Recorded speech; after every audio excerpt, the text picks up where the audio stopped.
Boa noite, Lídia.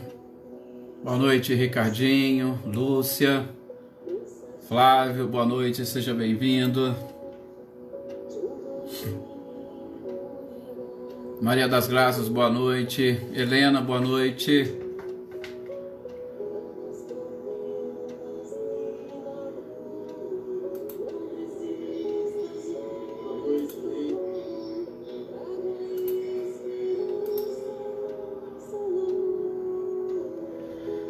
Leda, boa noite, seja bem-vinda. Ana Cristina, Rosângela.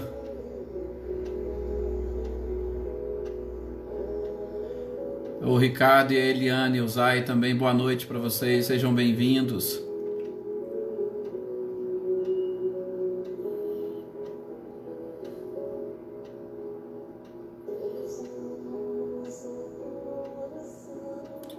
Oi, Edi, boa noite.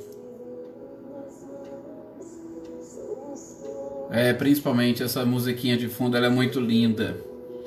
Boa noite também, eu sou Milton, Silvano, Michele, o Gabriel, sejam bem-vindos. Cláudio Honor, boa noite.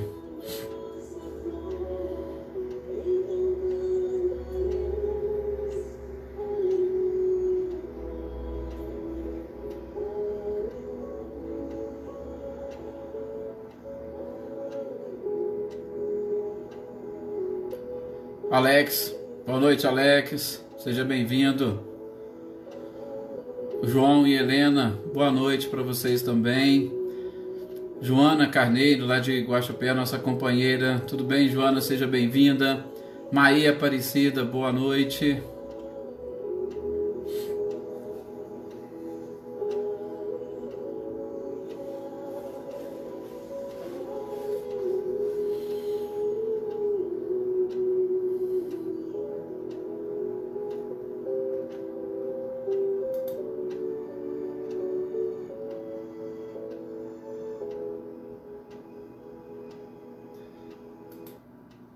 Isto. Então vamos agora nesse instante fazer a nossa prece para nós iniciarmos. Boa noite, Eveline, seja bem-vinda, Eveline, Roberta. Vamos então nesse instante fazer a nossa prece, elevar o nosso pensamento nesses breves instantes que inicia a nossa conversa, o nosso bate-papo. Com certeza o trabalho, sobretudo o trabalho nosso e da espiritualidade neste processo de busca pelo conhecimento e pela informação, nós já estamos fazendo a partir do momento que nós nos propusemos a estar aqui reunidos nesta tarde e noite, buscando aprender um pouco mais com Cristo através da espiritualidade. Mas nesses instantes em que nós conclamamos todos a elevar o pensamento, é um momento de uma conversa mais particular e íntima com o Criador, sobretudo para nós depositarmos aos seus pés, se podemos assim dizer, os nossos pedidos, as nossas preces, assim como o nosso próprio louvor e o nosso agradecimento. Em breves instantes, porque o tempo, nós sabemos, ele é totalmente relativo, ou melhor, ele é relativo, nós conversarmos com ele e ouvi-lo, o que é o mais importante, ouvir aquilo que nós precisamos para que todas essas energias e vibrações que nós sentimos nesses instantes se façam presente em todos os momentos da nossa vida. Precisamos aprender a estender estas vibrações que a gente sente nos momentos de oração. E para isso nós precisamos fazer da nossa vida uma verdadeira oração. Porque com isso caminharemos muito mais fortalecidos e chegaremos aos nossos objetivos finais, principalmente neste momento em que estamos neste planeta, alcançando a evolução necessária para sermos aprovados aos mundos de regeneração. Aqueles mundos onde Cristo disse nas bem-aventuranças que os mansos e pacíficos herdariam. Muita paz a todos vocês, muita paz para nós, e o nosso boa noite para o pessoal que foi entrando aqui depois que nós iniciamos a nossa prece, o doutor Alexandre, o Clarindo, a Anitta, a Cecília, a Natália e a Magda, a Tuca, né? Nossa companheira lá de Cabo do Rio Claro, a Rita Caparelli e os seus familiares que também participam conosco. Bem, gente, hoje, quarta-feira, é dia de nós darmos sequência à leitura que nós estamos fazendo da obra de Kardec, a Gênese, os milagres e as predições segundo o Espiritismo. E nós estamos estudando a primeira parte do livro A Gênese. Os milagres e as predições vão para a segunda parte. E nós estamos, podemos dizer que caminhando inclusive bem. Nós já estamos aí mais ou menos em 1/4 da obra, tá? Praticamente de quase todas as obras nós estamos ali no 1/4, exceto o Evangelho segundo o Espiritismo, que tinha uma introdução um pouco mais profunda. Nós gastamos um pouco mais de tempo. E é claro, nós não temos pressa. Mas nas outras obras nós já estamos ali atingindo mais ou menos 1/4 desses estudos ou dessa leitura dos livros da codificação da doutrina espírita. Então, na sequência nossa aqui, exatamente nós vamos, como estamos estudando o capítulo 6 da primeira parte sobre a uranografia geral, e a gente viu alguns aspectos bem interessantes que a gente já vai repetir. E aqui mais uma vez o nosso boa noite para o pessoal que está entrando, a Marli, a minha tia, consanguíneo Letson Rondel Rey, o Reinaldo, sejam todos bem-vindos. Nós vimos nessa primeira parte deste capítulo 6 da uranografia geral, aqueles aspectos relativos ao tempo, ao espaço, tá? Não sei se vocês se lembram, à própria matéria e leis e forças. E a gente repetiu no nosso encontro passado, porque justamente Galileu Galilei, que é o responsável por este texto, ele deixou muito claro que estes 4 pontos são pontos primordiais para nós entendermos o processo da própria criação. Então, se nós não começarmos a identificar, sobretudo aqueles aspectos que nós vimos com relação ao tempo, a gente vai ter uma certa dificuldade para entender a criação primeira. Por quê? Porque o tempo ele é relativo, sobretudo, em relação a nós e a nossa inferioridade, ou melhor, em relação à própria materialidade. Sim, nós estamos tão apegados à matéria que nós precisamos e nós dependemos ainda de determinados comparativos. E esses comparativos, como por exemplo do tempo, eu tenho tempo que eu calculo com base em alguma coisa.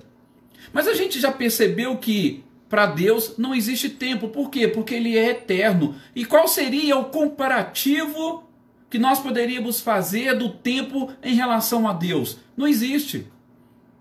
A mesma forma o espaço, tá? E detemos um pouquinho na questão da matéria para entender essa matéria primitiva.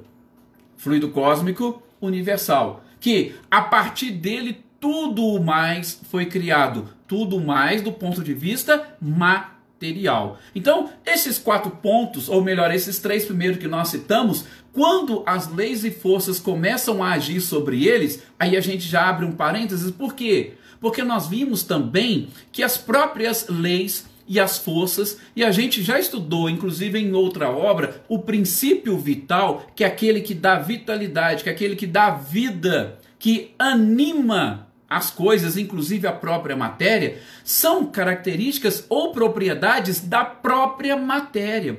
E isso é importante nós entendermos. Por quê? Porque quando nós associarmos o princípio espiritual a este fluido cósmico ou a esta matéria primitiva, é a partir daí que vão surgir todas as coisas.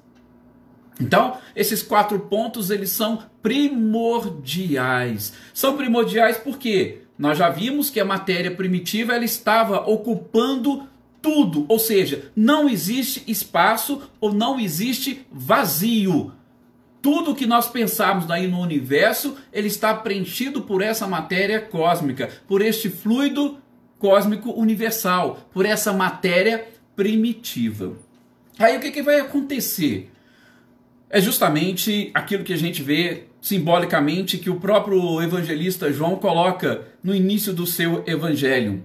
É a questão do próprio verbo. Como nós vemos também na parte da Gênese mosaica, a vontade de Deus, ou como queira, um sopro divino. Então, como a matéria estava esparramada em todas as partes, aí entenda como queira, este sopro divino, ou esta vontade divina, o que ele fez? Ele produziu, e é interessante como Kardec coloca, ou melhor, como Galileu coloca, ele diz produziu notas harmoniosas, agindo nesta matéria primitiva. Tá? O que seria isso? Este sopro ou esta vontade, qualquer coisa que vocês quiserem, de Deus, agindo numa parcela desta matéria, ele faz com que da própria matéria se extraia forças para que ela comece a se movimentar. E através deste movimento que a matéria começa a dar, dentro de, aí nós podemos estabelecer um limite que o próprio Criador estabeleceu, nós vamos começando a ver e a enxergar a formação e a criação das próprias nebulosas ou das galáxias. Tá? De novo, repetindo, por quê? Porque esse é um assunto muito delicado e talvez até de difícil compreensão. Nós temos, vocês imaginem, tá, o local em onde vocês estão. A gente sabe que o ar está cheio de partículas. Se vocês, por exemplo, forem agir sobre essa partícula, vamos supor que se vocês soprarem, tá? Aí vocês vão ver que essas partículas vão começar a se movimentar. E de acordo com o limite do seu próprio sopro, elas vão se movimentar e vão ter ou vão chegar até um determinado ponto, justamente aonde a força de vocês colocou, a força do vento ou do sopro. Então, vocês vão limitar essas partículas dentro daquele espaço, tá? Que é mais ou menos isso que Deus fez. Quando ele atua através de um sopro divino, aí a forma não interessa, até mesmo porque a gente não sabe, nem os espíritos. Ele simplesmente atua nesta porção da matéria, e essa porção ela vai cobrir uma determinada área e vai fazer com que estes fluidos que estão esparsos, eles comecem a se aglomerar. Eles vão se aglomerar até um certo espaço. Por quê? Porque nos outros espaços vão se formando outras coisas. Então, aí já começa a existir o limite. Aí já começa a entrar a questão do espaço. Um limite para que essas primeiras criações, que nós chamamos, ou que Kardec colocou aqui como criações universais, elas começam a estabelecer um limite. Então, com este sopro, essas partículas que estavam esparramadas, elas passam a se agrupar, e nesse agrupamento elas começam dentro de si mesmo a liberar uma quantidade de força e de energia, e essa força e energia que elas vão liberando vão também trazendo, dando movimentos.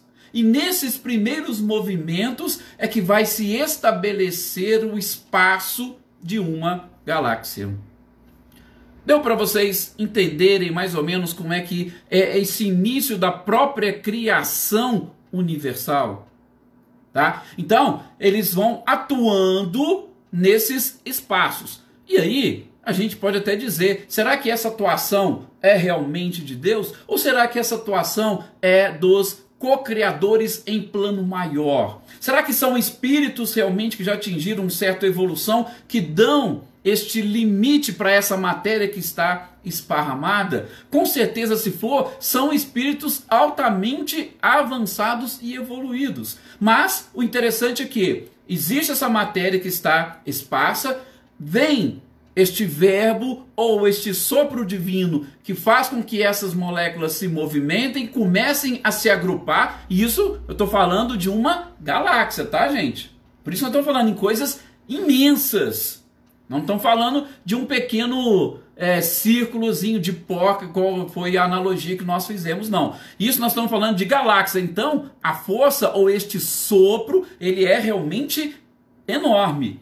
E aí, quando essas moléculas vão começando a se agrupar, elas, nesse processo de agrupamento, essas próprias leis que existem e que são propriedades da matéria, começam a interagir, elas começam a se movimentar, e neste processo, nesta movimentação, elas vão segregando em determinadas partes, tá? Separando algumas outras, e vejam, e com isso nós vamos formando em determinados lugares aqueles astros que serão, talvez podemos dizer, o centro dessas próprias galáxias. Aí já é impressão nossa, tá? Quando existe alguém atuando nesse todo da galáxia, tá? Vamos dizer assim, um Cristo galáctico. Quando ele começa a atuar nesse todo, eu já consigo imaginar outros Cristos começando a atuar com a sua própria energia nessas partículas menores. Então, enquanto um Cristo galáctico ele vai limitando a galáxia, nós vamos ter Cristos de sistemas trabalhando nos sistemas, atuando com o seu próprio verbo, com a sua energia e delimitando ainda mais alguns espaços.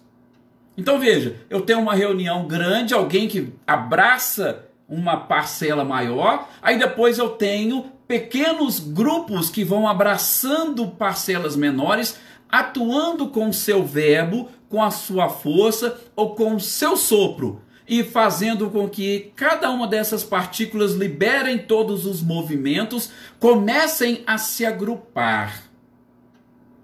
Tá? Então, isso, gente, Kardec, ou melhor, Galileu Galilei vai trazer para nós que isso já acontece há milhares de séculos. Inclusive, antes de nós existirmos, muitos seres e muitas galáxias já tinham, inclusive, se destruído.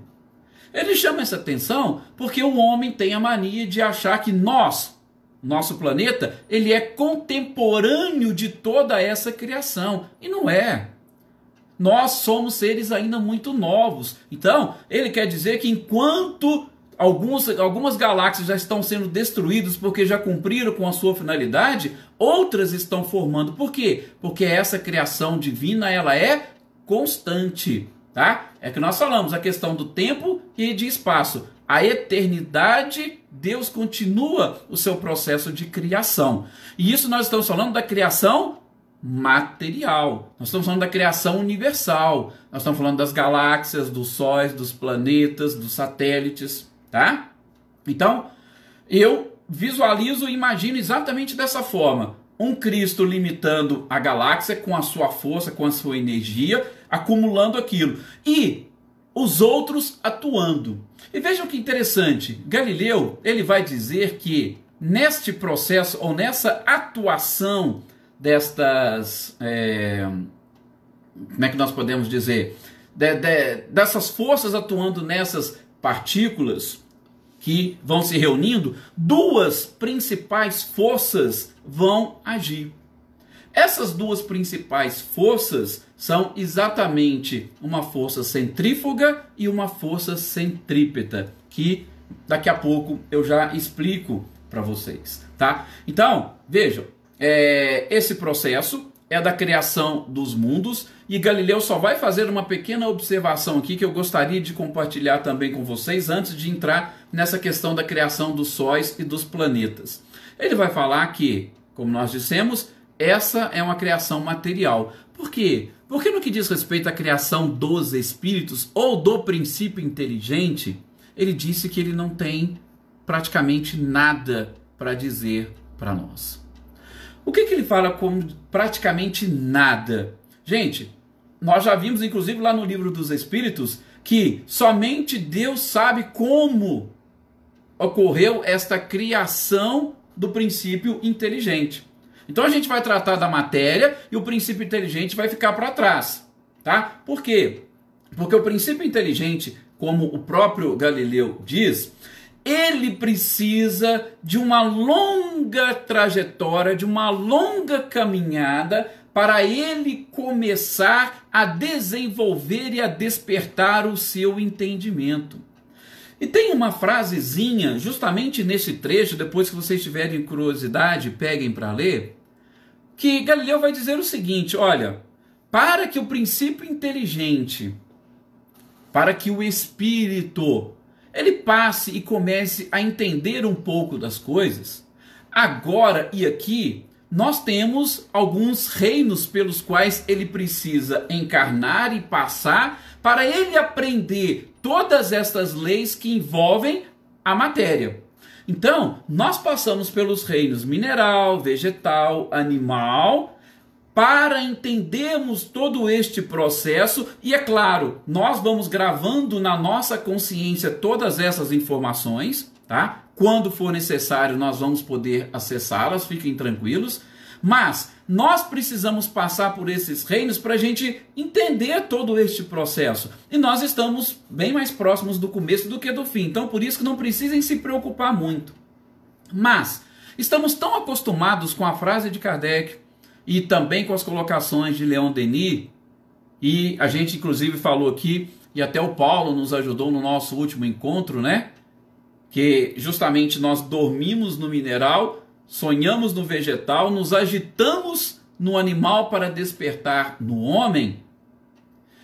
Galileu vai dizer o seguinte: há muitos outros reinos que sequer suspeitamos da sua existência. Olha para vocês verem a profundidade da criação divina. A gente tem uma preocupação que é essa, de entender um pouquinho como tudo foi criado. E a gente tem como acesso aqui no nosso planeta, tá? Os reinos mineral, vegetal e animal. E o Galileu vai dizer isso. Há muitos outros reinos, fora o mineral, vegetal e o animal, que nós sequer suspeitamos da existência. Ou seja, tem ainda muitas coisas que nós precisamos descobrir. Então eu queria só chamar a atenção para vocês desse detalhe, nessa frase, que também me chamou muito a atenção quando eu estava lendo, e principalmente eu estava lendo na tradução de Manuel Quintão, que é da Federação Espírita Brasileira, que pode ter uma diferença ou outra aí nas traduções dessas obras de Kardec, tá? Então, tranquilos? Vocês conseguiram entender e captar? Então, ainda existem outros reinos que sequer suspeitamos a existência. Mas também não quero que vocês se preocupem com isso. É só para nós irmos identificando, neste processo que nós estamos de evolução, as informações que a espiritualidade nos trouxe, para nós, sim, identificarmos a grandeza do próprio Criador e do universo. Então, voltando para essa questão da criação material, ou da criação dos mundos, dos planetas, dos sistemas, das galáxias. O princípio material, como nós falamos, ele traz latente, ele traz dentro de si todas as potencialidades que a matéria vai precisar neste processo. Veja, Deus é perfeito, ele não precisaria ficar criando muitas coisas, não. Ele já criou uma matéria, um princípio material, mas um princípio material tão perfeito que ele já traz dentro de si todas as características. Lembra que a gente fez uma analogia que o próprio autor faz, que é com relação à mola? Gente, a mola, aquele processo de contração dela, que você pega, aperta e ela já volta, aquilo está na própria mola. Não é alguma coisa de fora que está atuando. É só para a gente ver que dentro da matéria. Quando a gente estudou o princípio vital, lembra? O princípio vital está dentro da matéria. Só que eu preciso do espírito dar esta força ou provocar esta ação para que a matéria adquira vida, ainda que por alguns instantes. É o que nós fazemos com o nosso corpo. Tanto é que depois, quando a gente desencarna, quando o espírito sai, a matéria perde a vitalidade. Mas essa vitalidade está dentro dela mesma. Tá? Então, assim é que os universos vão sendo criados, e o próprio Galileu vai dizendo que os próprios filhos da vida, com o passar do tempo, e aí a gente entra um pouquinho naquela pergunta de Kardec sobre a geração espontânea, com o passar do tempo e na atuação dos espíritos sobre a matéria, aí nós vamos, por nós mesmos, dando sequência a esta vida. Hoje, por exemplo, como é que nós geramos a vida física? Nós temos numa relação homem e mulher, e neste processo, nessa relação, nasce um próprio corpo. Ou seja, nós hoje temos condições de trabalhar. Isso é o que seria aquela geração espontânea. Quando nós adquirimos um pouco desse conhecimento, a gente tem condições de auxiliar nesse processo da criação. É o que está lá na questão 132 do Livro dos Espíritos, que nós também ainda veremos. Mas por enquanto, quando ainda não tinha esse processo, esses engenheiros estavam atuando por fora, e a própria matéria ia tirando de dentro de si, com essas atuações, com essas forças, tudo aquilo que ela precisava, sobretudo aquela força da atração e da repulsão. Como eu estava dizendo para vocês, a questão das forças centrífuga e centrípeta, que começa a atuar enquanto estão essas galáxias em processo de formação. Bom,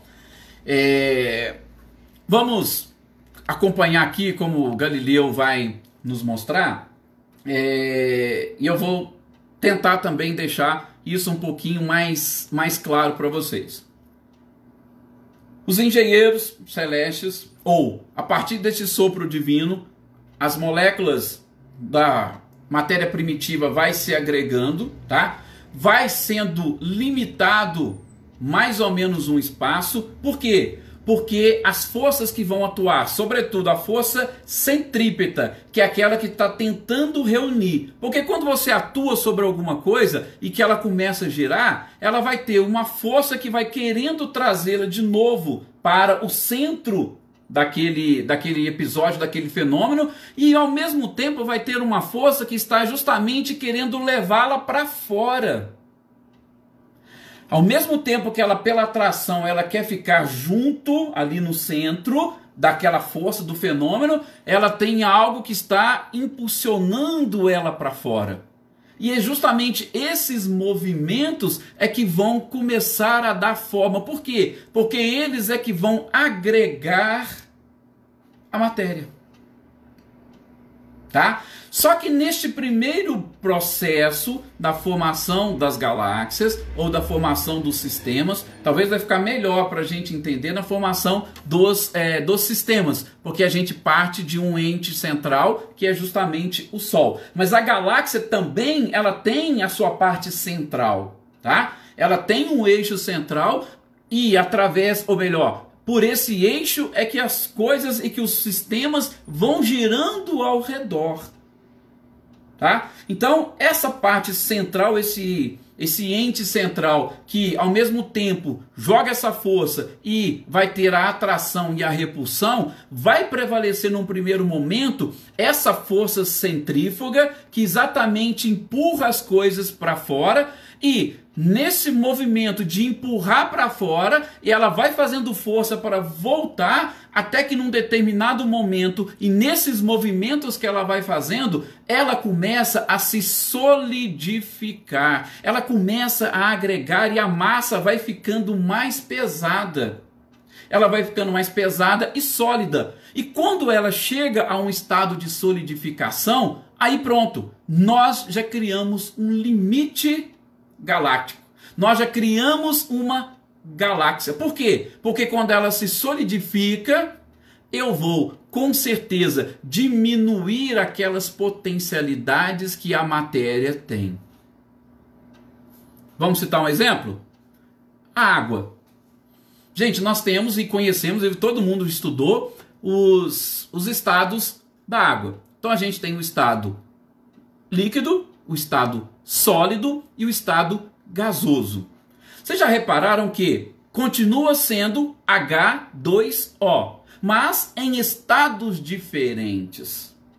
Então veja, quando você está no estado gasoso, é muito mais fácil. Por quê? Porque a força de coesão das moléculas, ela não é tão alta e tão forte. Então, você pode, por exemplo, pegar um vapor e moldá-lo do jeito que você quiser, colocar aonde você quiser. Se você já cai para um estado líquido, já vai o quê? Diminuindo para você a capacidade de alterar. Diminui, mas você ainda pode alterar a água no seu estado líquido. Agora, quando a água está num estado sólido, quando ela se transforma em gelo, você já não pode mais moldá-la, você já não pode mais modificá-la. Então é isso que acontece com as galáxias. Primeiro, a matéria primitiva, o fluido, ele está como se fosse um gás. Então, quando você atua sobre este gás, ele pode ir se expandindo, tá? E ele pode se modificando. Vai chegar num ponto que esse gás, como acontece com a água, ela vai se transformando em algo líquido. Aí esse líquido você ainda consegue moldar, você ainda consegue estipular uma forma diferente do jeito que você quer. Só que quando chega um momento que ela se solidifica, aí você já não tem mais o domínio e controle. E é aí que as galáxias estão totalmente formadas e elas param ou cessam a sua expansão, essa força centrífuga. E aí o que vai sobrepor? Vai sobrepor exatamente a força centrípeta, que vai manter simplesmente a ligação com o centro. E tudo vai passar a girar ao redor daquele centro. Montei a minha galáxia. Só que nesse momento que eu estou montando a minha galáxia, eu também estou montando os meus sistemas. Por quê? Porque dessas partículas que foram se desprendendo, tem algumas que vão ali, principalmente, né? A gente pega o período que a Terra estava incandescente, que a gente vai conseguir entender essa parte, sobretudo, da liquidificação. O Sol está lá, ele começa com as mesmas coisas, os mesmos movimentos no seu processo de girar. Enquanto ele está girando, algumas partículas vão se desprendendo. Aí vocês imaginem, o próprio Galileu usa essa analogia. Uma funda ou uma linha com uma pedra amarrada na ponta e você começa a girar.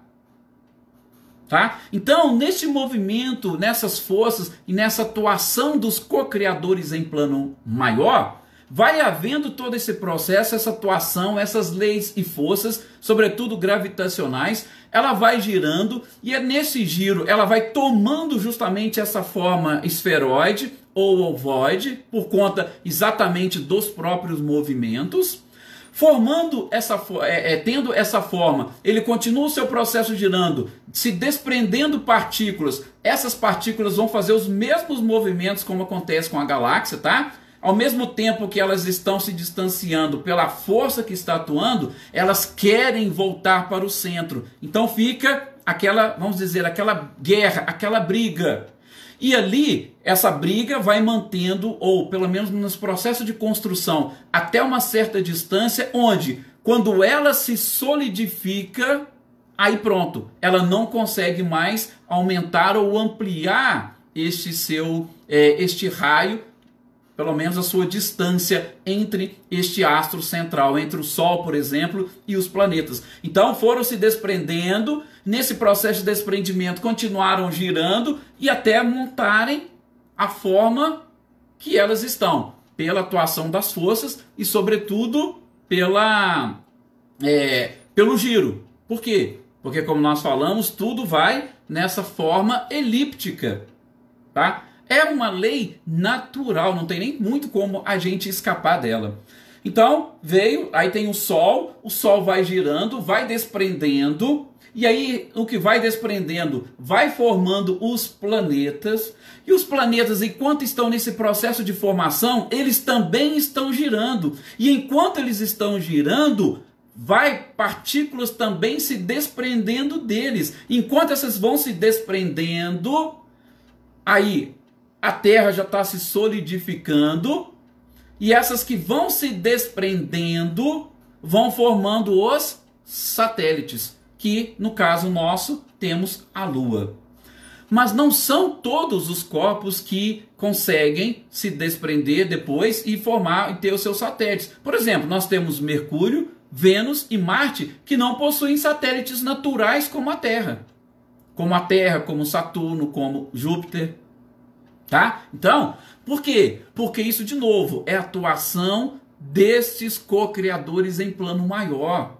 Eles estão auxiliando. E provavelmente o que aconteceu? Esses outros que se desprenderam, eles podem ter adquirido um processo de solidificação mais rápido do que a Terra. Porque a Terra, enquanto ela não se solidificou, ela teve condições de desprender uma parte de si para a formação deste satélite chamado Lua, que a gente tem algumas características para passar daqui a pouco.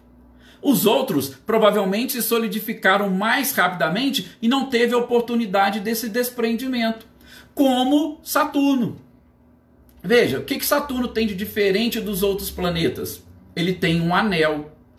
E o que Galileu vai explicar para nós? É que esse anel, justamente, ele corresponde a uma quantidade de partículas que se desprendeu deste planeta em formação, só que essas partículas eram tão homogêneas que nesse processo, neste giro, sobretudo como essa funda que a gente falou, ela se solidificou de uma forma também homogênea que formou aquele anel ao redor de si. E formou aquele anel que continua também girando ao redor do próprio planeta.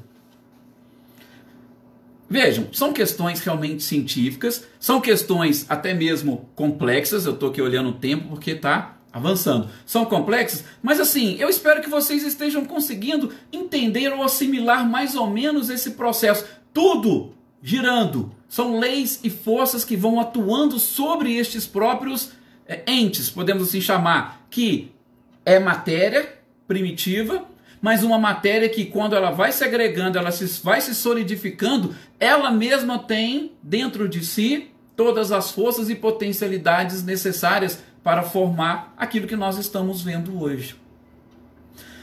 E um detalhe que seria interessante dizer é que esse processo de formação, gente, ele é quase que concomitante. Então, o nosso Sol está girando, ele vai desprendendo essas partes e essas partes vão se solidificando até chegar no momento que não tem mais como alterar. Aí vocês imaginam, desprendeu do Sol, nós vamos ter um tempo para solidificar a Terra, por exemplo, e a Terra, nesse processo, ela consegue liberar também uma partícula, como a da Lua, que no processo de girar, ela vai agregando outras partículas. Só que, no caso dos satélites como a Lua, ela vai se solidificar muito mais rápido do que foi o processo de solidificação da Terra. Porque ela já saiu de uma partícula mais fria. A Terra saiu do Sol, que era uma partícula mais quente. Ela demorou mais para se esfriar. A Lua saiu da Terra, que já estava, lógico, num grau bem mais baixo do que o do Sol. Por isso é que a Lua, palavras de Galileu, nós vemos sempre a mesma face da Lua. Por quê? Porque nesse processo de desprendimento e solidificação dela, ela não conseguiu girar como os outros astros. E aí ela ficou com uma parte mais pesada voltada para a Terra e a parte mais quintessenciada, como diz Galileu, os fluidos vivificantes, os gases e os líquidos ficaram para outra parte. Por isso é que a gente, quando vê, nós temos sempre a mesma face da Lua, porque ela não tem esse processo de girar. Por quê? Porque ela solidificou de uma forma diferente, mantendo a parte mais pesada voltada para a Terra. Então, por exemplo, se tiver alguma outra coisa lá do outro lado da Lua, a gente não consegue visualizar. Por quê?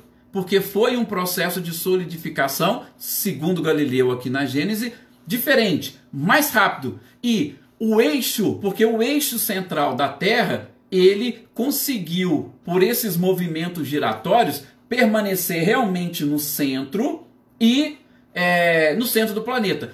O da Lua, ele ficou mais na superfície. Então ele não está no centro do próprio satélite. Por isso que ele não tem o processo de girar igual o nosso. E é por isso que ele se solidificou com a parte mais pesada voltada para a Terra e a parte mais leve e sutil do outro lado.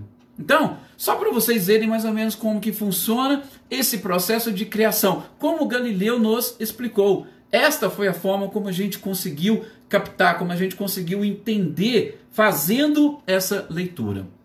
Eu espero que depois vocês tenham a oportunidade também de ler esse mesmo livro, e aí vocês vão perceber, e espero que esteja ficando mais claro para vocês, vocês vão perceber como que a criação realmente ela é perfeita. Então, no início, houve exatamente essa possibilidade pela forma como a matéria estava. Depois, solidificou. Infelizmente, nós não temos como modificá-la. Aí o processo de modificação ele vai ser mais lento. E é claro, a mesma coisa das galáxias. Por que as galáxias possuem formas diferentes? É justamente por conta dessa forma de atuação, podemos dizer, desses co-criadores em plano maior, que eles mesmos estabeleceram os próprios limites e a forma como cada uma dessas galáxias manteriam. Mas não se esqueçam, sempre eu vou ter o centro, assim como eu tenho o centro do sistema solar, que é o Sol. Os planetas giram ao redor do Sol e os planetas giram ao redor de si. E os satélites, eles giram ao redor da Terra, mas eles não giram ao redor de si. Por quê? Porque o seu eixo, ele não corresponde como o eixo da Terra. As galáxias, da mesma forma, nós vamos ter um centro e, girando ao redor deste centro, os diversos sistemas solares. É assim que funciona esse nosso universo maravilhoso, esse nosso universo fantástico. Ok? Depois a gente dá sequência a essa parte. Agora eu até não me recordo se nós temos na uranografia. Ah, sim, nós temos ainda que falar dos cometas. Tá? Aí a gente vai falar dos cometas, a própria Via Láctea, algumas informações, as estrelas fixas. Sim, nós temos mais alguns trechinhos nesse capítulo 6 da uranografia geral para estudarmos. Infelizmente, mais uma vez, nós passamos um pouquinho do nosso horário, vocês nos desculpem, mas eu espero que tenha ficado um pouco claro para vocês esse processo de formação e de criação, dessa parte, podemos dizer, mais complexa da Gênese. Muito obrigado a todos vocês, muita paz e uma excelente noite.